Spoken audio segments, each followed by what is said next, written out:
صلی اللہ علیہ وسلم ایک آدمی تھے جنہوں نے دعوت شروع کی. بس آج لوگ کوئی امت کو نہیں تھی.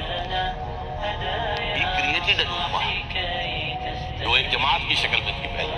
حزب اللہ اولئک حزب اللہ الا ان حزب اللہ هم المفلحون وان حزب اللہ هم الغالبون. اس حزب اللہ نے قربانیت جانے دربار چھوڑے سب کچھ کیا تکلیفیں سہی اور اس کے بعد اللہ تعالیٰ نے انہیں فتح دی انقلاب فرمایا. پھر وہ امت پھیل گئی تو امت بن گئی. اگر کسی ایک جگہ پر بھی وہ قائم ہو گیا فرض کیجئے اللہ تعالیٰ ہمیں توفیق دے دے تو خود بخود دوسرے لوگ جو اس کو قبول کریں گے.